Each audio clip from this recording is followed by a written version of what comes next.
So today, what am I doing today? Well, first I'm going to put on some gloves.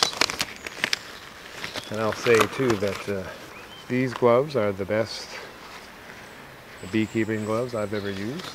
It's Grease Monkey gloves. And once you get the size that fits your hands, I think mine are extra large. Or maybe they're large. But once you've got a nice snug fit, they're better than dishwashing gloves. For me, they're better than goatskin gloves. They provide protection, but also give you the feel that you like to have with your hands. You got that tactile feeling of almost bare hands. It's better than surgeon gloves or a lot of those other latex gloves. It doesn't stink. Well, you know when you take dishwashing gloves off, it gets all sweaty and it stinks. No stink. So that's good. Yeah, the tentative plan for today is to dig into this 4 medium hive. I still haven't been able to do a full hive inspection because the weather has just been trash. It's improved over the past week, but I also have a full-time job. If I was quote-unquote working from home, I'd be able to check on these bees whenever I felt like it, but I don't and I can't, so I have to just get it in when I can. So I just took the day off today just so I could do this. And of course, the forecast called for sunshine and warm temperatures, but then the wind picked up because when you live on the east coast of Newfoundland close to the ocean, as soon as the sun comes up, the wind goes crazy. So I can't check all my hives. I can only check this one.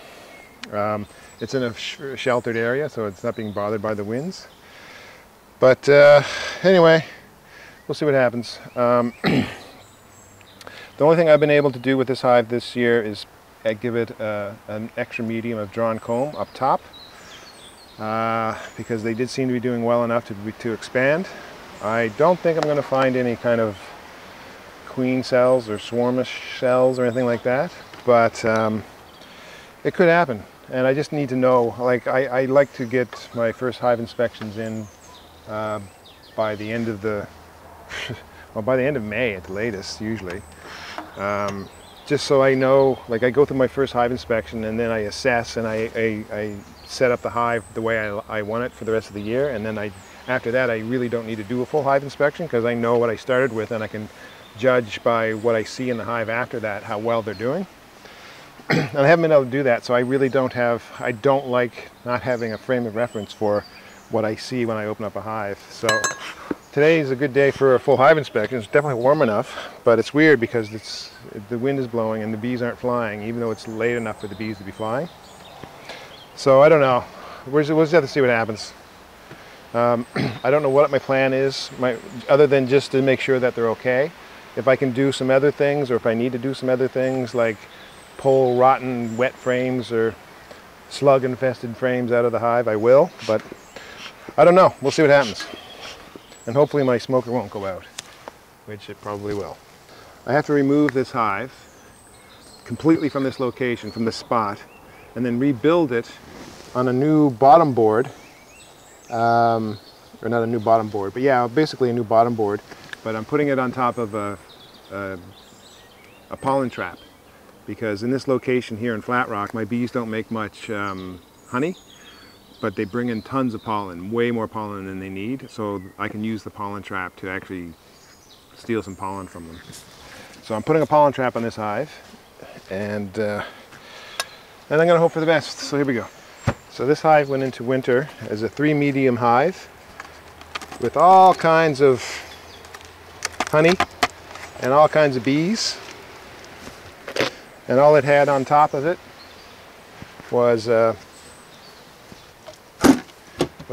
thick piece of hard insulation over the inner cover, standard wooden inner cover, and no top entrance, just the bottom wide open bottom entrance with a mouse guard, and it worked out really well. Some call that the condensing hive setup. Something else I did, which I hope doesn't backfire on me. No, it doesn't look like it. I added I've got a lot of defective supers that I've inherited from other beekeepers over the years, and they don't provide a good seal between the supers, so I put caulking instead of duct tape and all that other junk that I usually end up doing. Anyhow, they're up in the top box. They look good.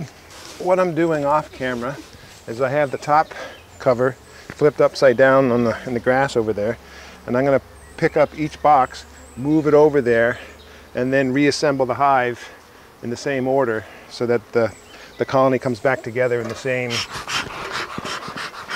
with the same orientation of the boxes. The boxes haven't changed and the brood nest hasn't changed, but I'm just going to, while I'm doing this though, just take a quick look at what they're doing in this top box. They may be a little defensive because there's just not many, despite the warm weather and the sun, it's so windy, and I just think the bees know when it's just unpleasant to be outdoors. So I think there's a lot of, oh man, this is excellent. This frame is full of fresh brood.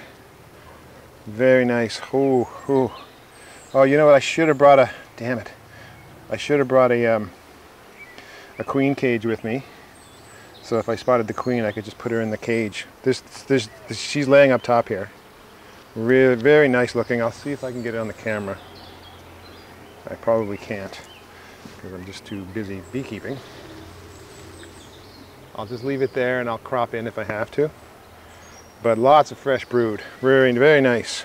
So I also expect, like, this is my first time looking into this hive this year. And normally I would actually prefer to do this in April, not in the middle of June. Smells good. It's always nice when the hive smells good. Oh yeah, look at this. Yes. Oh yeah, okay. She's not laying a lot up top. Well, she is, but it's not a lot of cap brood yet. But this frame is like she's filling up the whole center of that frame is full of fresh brood. Very nice. Let's just take another look. Yeah, I wish I brought a queen cage with me, so if I spotted the queen. Okay, so she's not doing much on the side, she's just concentrating on in the middle. Let's just go look at the other middle here. So yeah, anyway, these bees might be defensive because, whoo, man oh man, look at that. Again, more fresh brood. This is excellent. I just hope I don't find, wow. Nice, I love this. I hope the next box is full of cap brood. It's hard to say sometimes. You see lots of bees, but you don't know if the population is expanding until you actually look inside the hive. Because you can make lots of wow, this is nice. You can make lots of observations just by watching the bees, but I still think the best way, and really the only way, to confirm certain things, such as the health and the population and how well the queen is doing, is by getting in there and looking. I highly advocate digging into the hive as much as you can when you're a new beekeeper. I know some people say hands-off beekeeping, leave the bees alone, all that stuff, but if you can find an excuse to dig into your hive at least once a week, whether it's a nuke or whatever you're starting with, do it, because you will learn so much just by actually looking at the bees. So now I'm using smoke, but keep in mind I'm not drowning them in smoke. The smoke is just sort of wafting over the frames, and they're not really getting hit hard by it. Let's see. So I've got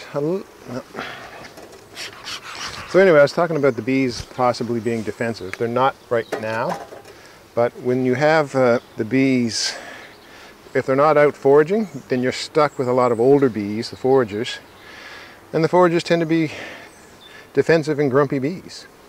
So that's why we like to inspect the hives when most of the foragers are out foraging, because those are the mean bees, those are the defensive bees.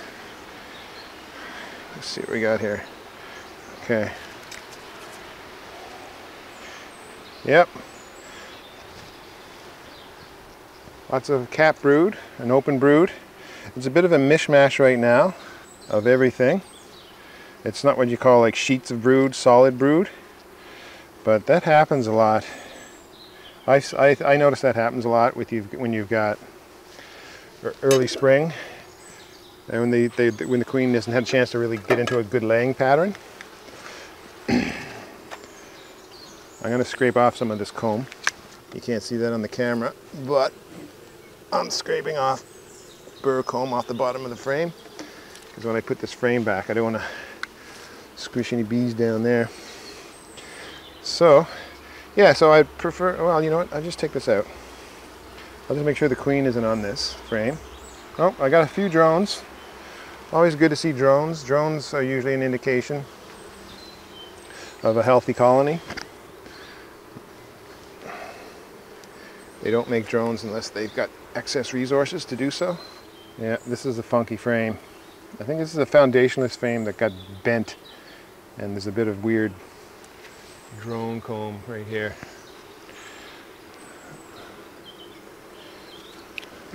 So I have one frame of brood. You know what? That's just, yeah. I'll get one frame of brood put aside. It's in the sun, so it's not getting cold, and the queen isn't on it.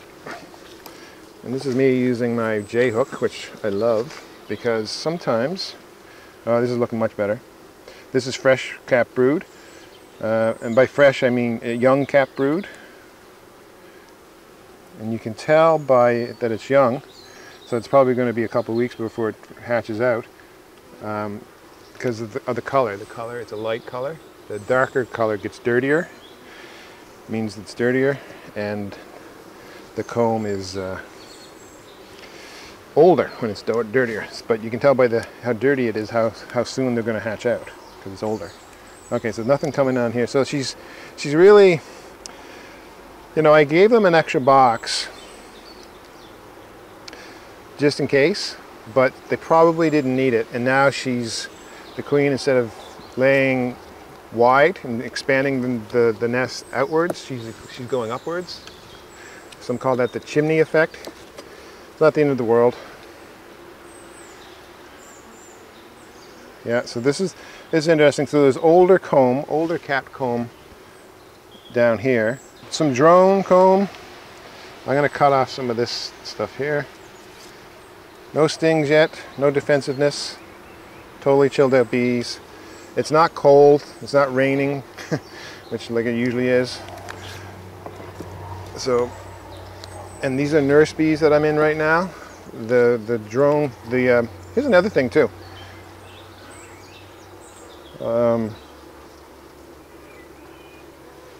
It's funny, when I first started beekeeping, I had the, look and see, this comb is a bit funky. It's oh, I see what it is. This has got plastic foundation in it. I don't know if you can see this, but the plastic foundation is off center, and so these cells are thin, and they can't put a brood in them, but they can put in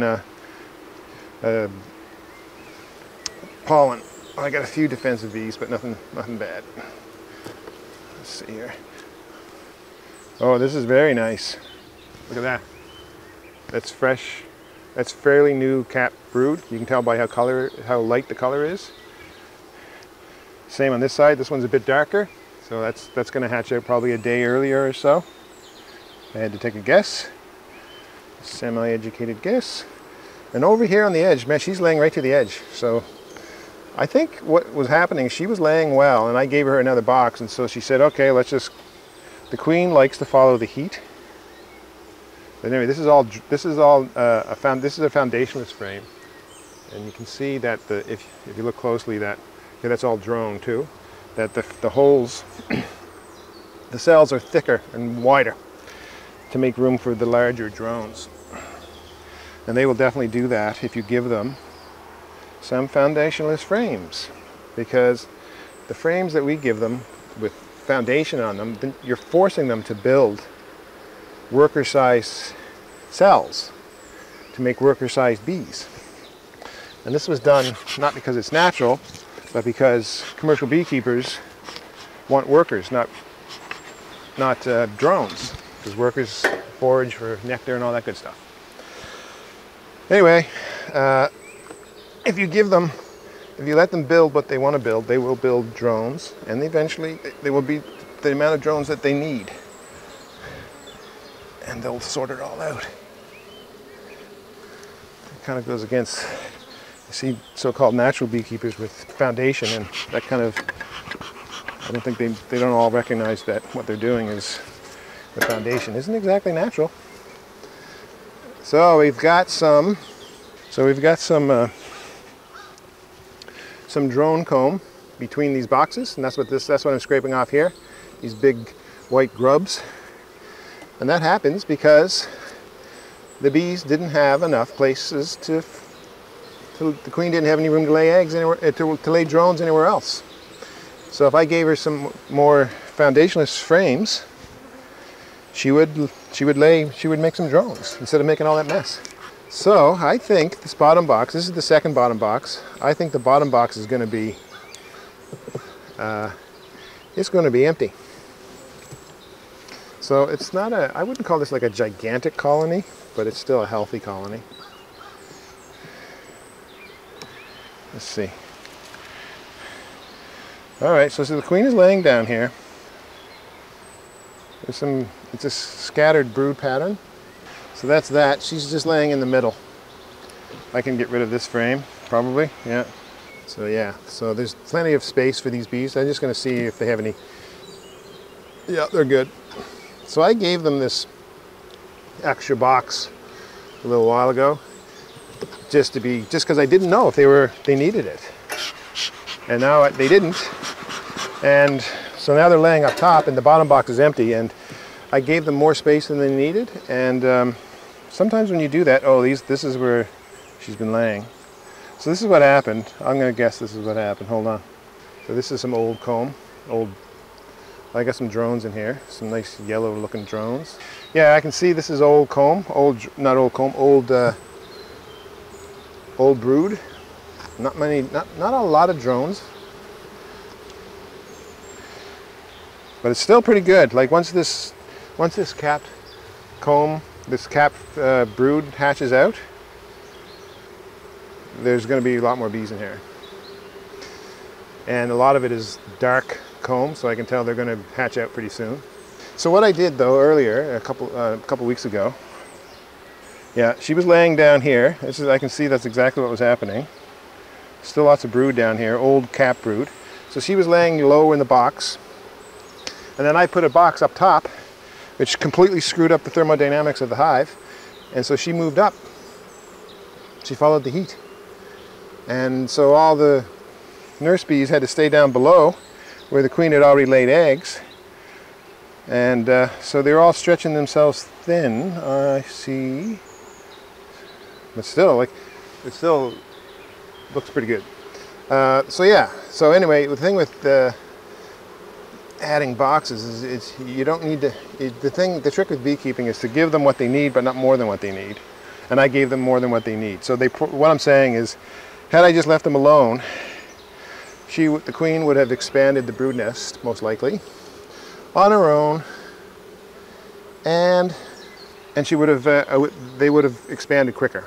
But instead, I gave them more space, and they spread out their efforts, and they didn't expand as quickly. So that's the way it goes. And I just had to play it safe because I didn't know if they were running out of space, because it was just too cold to do a full hive inspection. So you do what you can do. And I have a full-time job, so I can only work on the weekends basically, or take your days off like I am doing today.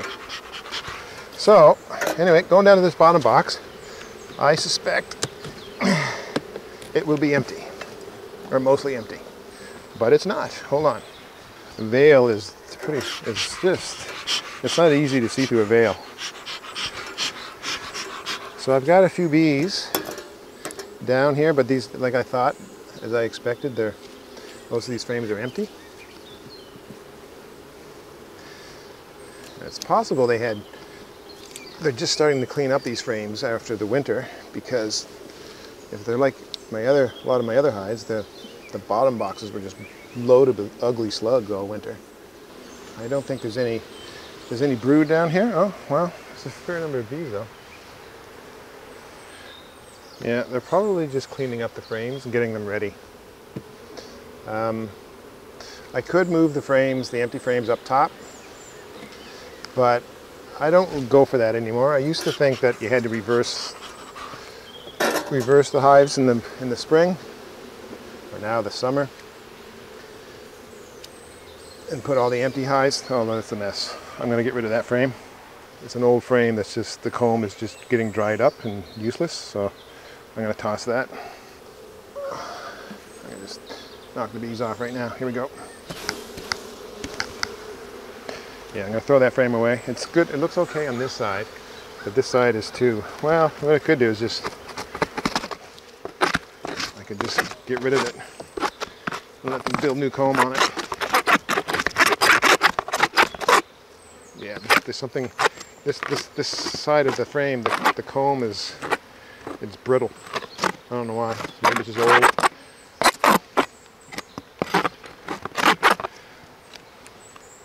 The other side looks fine, so maybe I'll just leave it like that and see what happens. So I'm tempted to remove this bottom box so they would expand quicker, but hold on. No, but I'll just leave it alone. These days I'm really more into just letting the bees do whatever they want and not manipulating them so much. Because for a lot of beekeepers, beekeeping is just pure manipulation, constantly manipulating the bees. What can I say? I'm just not into that anymore like I used to. I mean, all beekeeping is manipulation, but, and in a way unnatural, but check. 1, 2. Yeah, okay. So the battery died. So I'll show you what you missed. I don't know what you missed. So you can see the bees. I put the hive back the way I found it. So there are a few bees on the bottom board. So I just took the bottom board, whoop, whoop, and just placed it like that. So the bees would just find their way into the hive.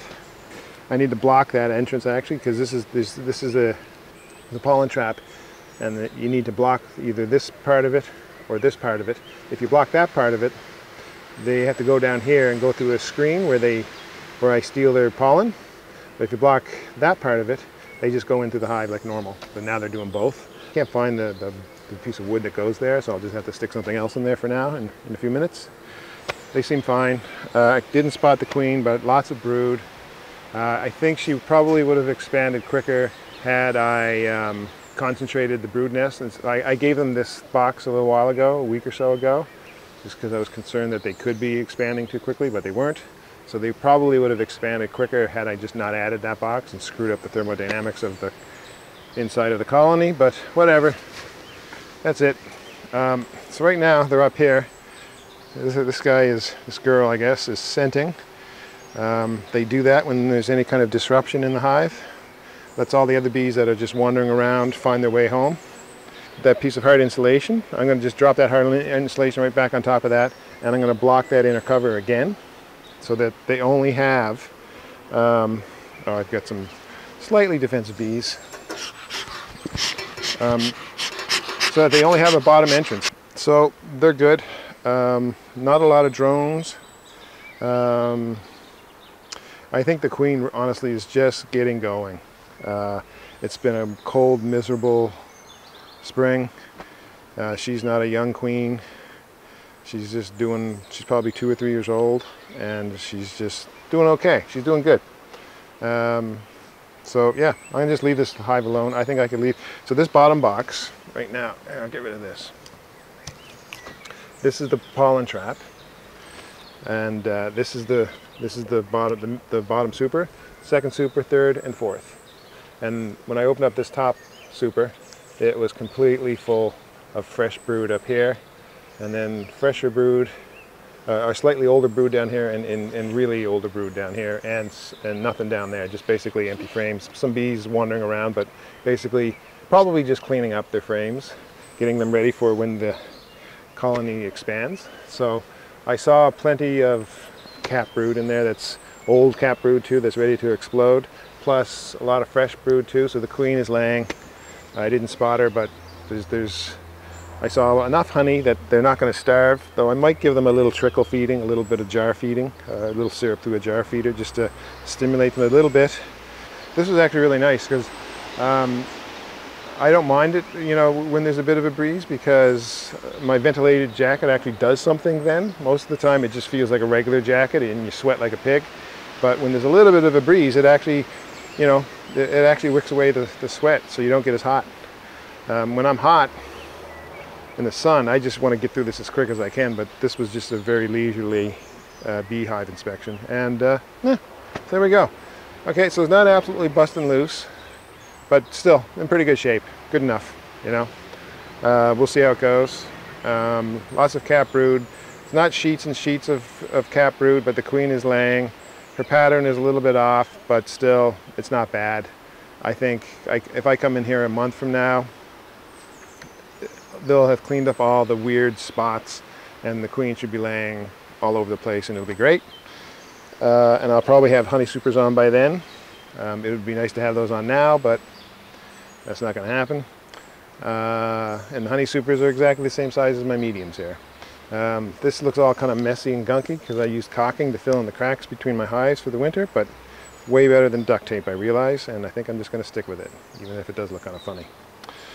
Okay, so let's put this hive back together.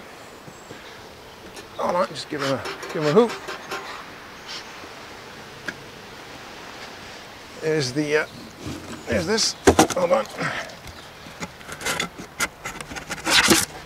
It's a nice thick piece of, this is the thickest piece of insulation I've used. Worked really well. I'm definitely going to do that again. And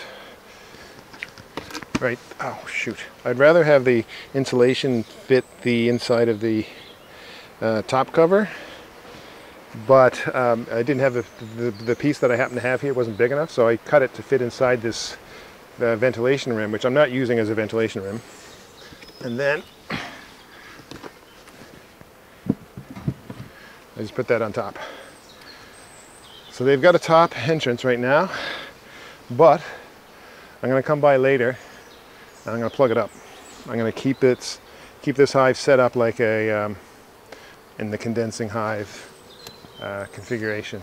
So they only have bottom entrance, the screen bottom board, so it's basically an open bottom board, so pure, nothing but ventilation down below, and everything else will be contained.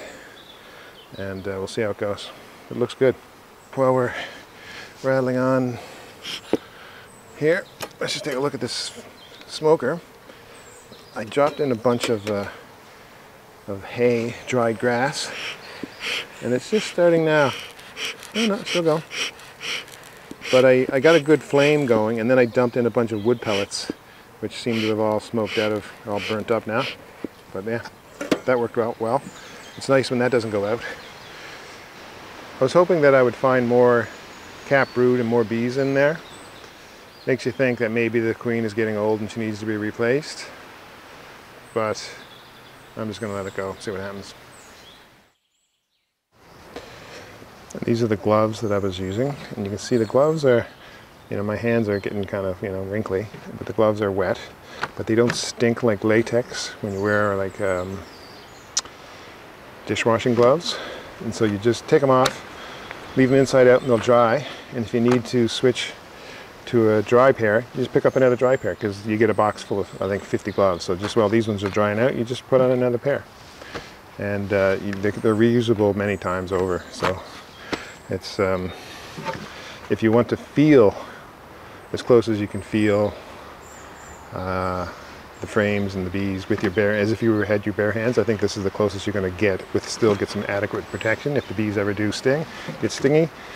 Today I think I could have gone without gloves. I don't know what's going on these days, but for the most part my bees are not stingy. Maybe I'm just getting better at handling my bees, but most of the time, other than like I wouldn't do anything with without a veil for the most part. But gloves, I think you can definitely go barehanded once you get the feel for it. Earlier I talked about how I wished I had a queen cage, and I kind of do. This is a little plunger thing for attracting the crows. What's going on, crows? Anyway, it's a little plunger for marking the queen, so I could have put the queen and just kept her in here had I spotted the queen. I gotta remember that that's always in my pocket from now on.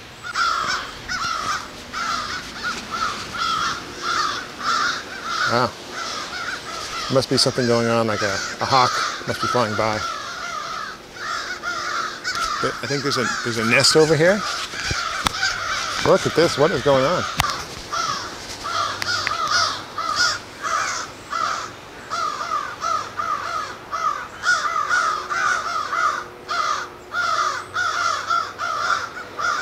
It looks like they're protecting the nest.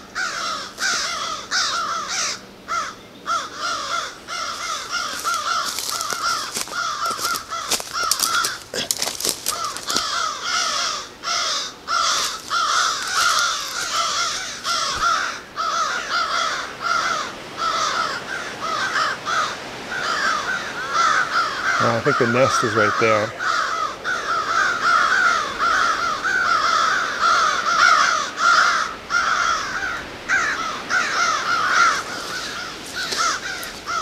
It must be like a goshawk or something attacking the nest.